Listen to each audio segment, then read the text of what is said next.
Assalamualaikum, saya Tania Silviadi Mariam dari kelas 1 BTKG akan mencoba menjelaskan soal mekanika tanah yang berkaitan dengan klasifikasi tanah. Adapun untuk soal yang pertama yaitu suatu hasil tes ayakan adalah sebagai berikut, di mana di sini diketahui tabel yang memuat data yang pertama yaitu diameter lubang ayakan dan persentase lolos. Namun di sini datanya belum lengkap. Dengan kata lain, ada variabel yang harus diganti dengan keterangan bahwa X kita ganti dengan nomor absen belakang dan Y dengan nomor absen depan. Nah, berhubung nomor absen saya adalah 32, sehingga datanya menjadi seperti ini, yakni 32 dan 13. Dan di sini pula saya menambahkan nomor ayakan dengan tujuan untuk memudahkan dalam proses pengklasifikasian. Nah, selain itu, pada soal diketahui pula LL atau batas cair sebesar 35% dan PL atau batas plastis sebesar 26%. Nah, adapun yang diminta dari soal tersebut, yang pertama, gambar grafik hasil tes di atas, kemudian tentukan harga CU atau koefisien keseragaman dan CC atau koefisien gradasi, dan yang ketiga, klasifikasikan tanah dengan metode WSCS dan ASTO.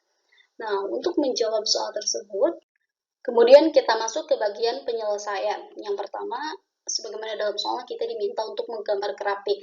Nah, di sini sudah terdapat grafik analisa ayakan yang telah saya buat pada Excel dengan cara memasukkan data diameter lubang ayakan pada sumbu X dengan skala logaritmik dan persentase lolos pada sumbu Y dengan skala hitungan biasa, sehingga kurva yang didapatkan adalah seperti ini.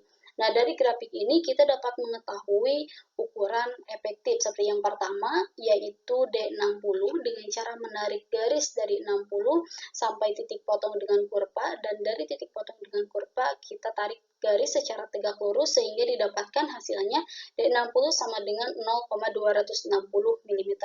Dengan cara yang sama kita dapat menentukan atau mengetahui D30 sehingga nilainya adalah 0,150 mm dan untuk D10 nilainya adalah 0,020 mm. Nah, setelah kita mengetahui ukuran efektif, maka kita dapat dengan mudah menentukan harga CU dan CC. Yang pertama yaitu CU. CU sendiri merupakan koefisien keseragaman sama dengan D60 dibagi D10, kemudian kita masukkan data yang terdapat pada grafik sehingga nilainya adalah 13. Yang selanjutnya CC atau koefisien gradasi sama dengan D30 kita kuadratkan dibagi hasil kali antara D60 dan D10 sehingga hasilnya adalah 4,327. Selanjutnya soal 1C kita diminta mengklasifikasikan tanah dengan metode USCS. Nah, di sini saya menggunakan tabel untuk mempermudah dalam pengklasifikasiannya. Dan langkah pertama yang harus kita lakukan adalah menentukan persen lolos pada ayakan nomor 200, yang nantinya dari nilai tersebut kita akan mengetahui apakah tanah tersebut berbutir kasar atau berbutir halus. Dan sebagaimana dari tabel, kita mengetahui bahwa persen lolos pada ayakan nomor 200 adalah 13%. Dengan kata lain, kurang dari 50%, sehingga tanah tersebut tergolong berbutir kasar. Nah, kemudian kita lihat persen lolos pada ayakan nomor 4 dan dapat disimpulkan bahwa persen lolos pada ayakan 4 lebih dari 100% karena kurva yang terdapat pada grafik sebelumnya cenderung semakin naik. Dan kata lain bahwa persen lolos tanah pada ayakan nomor 4 lebih dari 50%.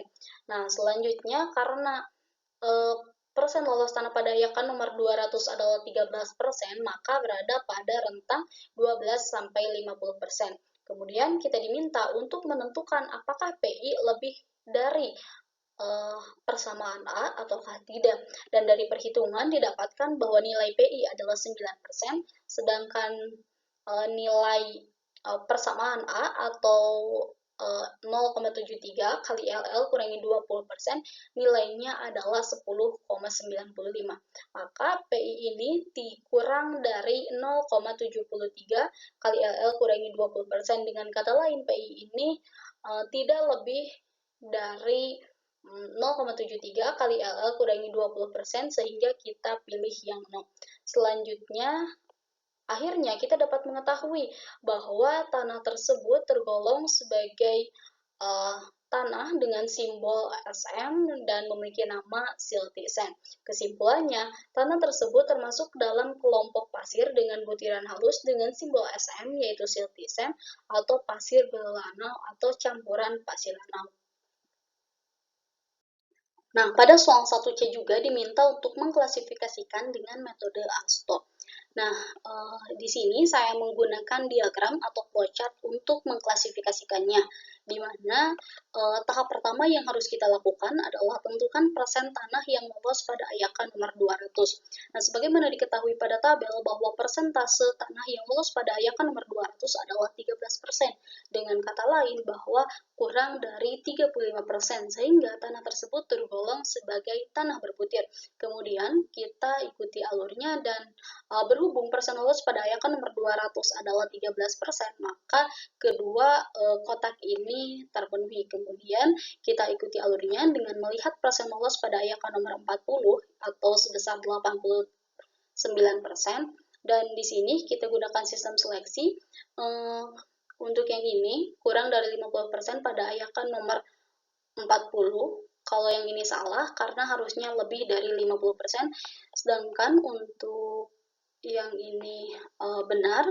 Kemudian kalau yang ini dilihat dari PI atau indeks plasitasnya, dan berdasarkan perhitungan didapat bahwa PI-nya 9%, dengan kata lain kurang dari 10%. Kemudian kita lihat dari yang ini, katanya kurang dari 10% pada ayakan nomor 200, dan ini juga salah karena harusnya lebih dari 10%.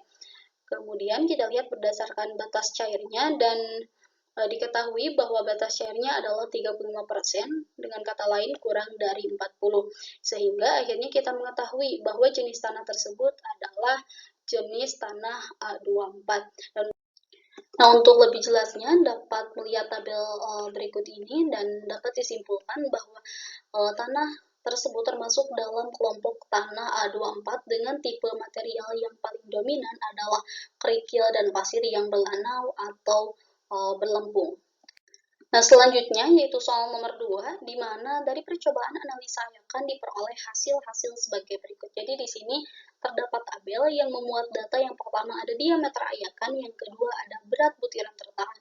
Namun pada kolom berat butiran tertahan terdapat dua variabel yang harus kita ganti dengan keterangan bahwa P-nya kita ganti dengan nomor absen depan, sedang W-nya kita ganti dengan nomor absen belakang. Nah, berhubung nomor absen saya adalah 32, sehingga datanya menjadi seperti ini. Nah, kemudian dari soal pun diketahui LL atau batas cair sebesar 24% dan PL atau batas plastis sebesar 18%. Nah, adapun yang diminta dari soal tersebut, yang pertama yaitu gambar grafik hasil tes. Nah, kemudian yang kedua, klasifikasikan tanah dengan menggunakan metode ASTO. Nah, di mana untuk menggambarkan grafik hasil tes ini perlu adanya data diameter ayakan serta persen tanah yang lolos. Namun, berhubung persen tanah yang lolos belum diketahui dan tidak terdapat pada soal, maka kita perlu melakukan perhitungan tersusun sehingga nantinya akan mendapatkan persen butiran lolos. Dalam artian, yang pertama kita tentukan berat tertahan kumulatif yang didapatkan dari hasil penjumlahan berat butiran tertahan pada data tersebut dijumlahkan dengan data sebelumnya. Sebagai contoh, 1213 ditambah 3412, sehingga berat tertahan kumulatifnya pada data ini 4625, dan begitupun selanjutnya hingga didapatkan berat totalnya yaitu 24.500. Nah, adapun untuk menentukan persentase tertahan yaitu berat tertahan kumulatif dibagi dengan berat tanah total dikali dengan 100 sehingga hasilnya didapatkan seperti pada kolom persentase tertahan. Nah, selanjutnya atau yang terakhir yang kita cari yaitu persen butiran lolos didapatkan dari 100 dikurangi data yang terdapat pada persentase tertahan sehingga hasilnya seperti pada kolom persen butiran lolos. Nah, setelah kita mengetahui diameter dan persen butiran lolos, maka kita dapat menggambar grafik Dan ini merupakan grafik yang saya buat di Excel dengan cara memasukkan data diameter ayakan pada sumbu X dengan menggunakan skala logaritmik dan persentase lolos dimasukkan pada sumbu Y dengan menggunakan skala biasa sehingga dapat ditampilkan kurva seperti ini. Kemudian selanjutnya yaitu menentukan persen lolos pada ayakan nomor 40 dan ayakan nomor 200. Nah, di mana persen lolos ini nantinya akan berfungsi dalam pengklasifikasian tanah menggunakan metode ASTO. Nah, sebagaimana dilihat pada tabel, bahwasanya di sini tidak terdapat data dengan nomor ayakan 40 ataupun 200, maka dari itu kita perlu mencari persen lolosnya dengan melihatnya pada tabel sehingga didapatkan yang pertama persen lolos ayakan nomor 10 adalah 50,78, kemudian yang kedua persen lolos ayakan nomor 40 sebesar 25%, dan yang ketiga persen lolos pada ayakan nomor 200 adalah 7,8%. Nah, setelah mengetahui persen lolosnya, maka kita dapat mengklasifikasikan tanah tersebut dengan menggunakan metode ASTO, yakni dengan menggunakan diagram. Dan langkah pertama yang harus dilakukan yaitu tentukan persen tanah yang lolos ayakan nomor 200. Nah, sebagaimana grafik yang tadi diketahui bahwa persen lolos ayakan nomor 200 ini sebesar 7,8%. Dengan kata lain, yakni kurang dari 35%. Maka tanah tersebut tergolong sebagai tanah berbutir. Kemudian kita ikuti alurnya dan berhubung persen lolos ayakan nomor 200-nya adalah 7,8%, maka kedua kotak ini terpenuhi. Kemudian kita ikuti alurnya dengan melihat persen lolos ayakan nomor 40 yakni sebesar 25%. Dan di sini kita lakukan sistem seleksi, artinya untuk yang pertama persen lolos ayakan nomor 40-nya kurang dari 50, dan untuk yang ini benar karena nilainya 25%. Nah, sedangkan untuk yang ini salah karena lebih dari 51%. Nah, kemudian untuk yang ini dilihat dari indeks plasitasnya dan bahwasanya hasil perhitungan indeks plasitasnya sama dengan 6%, maka dengan kata lain PI-nya kurang dari 10%. Nah, setelah itu kita lihat pada kolom yang ini kurang dari 15% lolos ayakan 200, ini benar. Kemudian kurang dari 30% lolos ayakan 40, ini juga benar, dan kurang dari 50% lolos ayakan 10. Nah, kalau ini salah sehingga tidak termasuk ke dalam jenis A1A.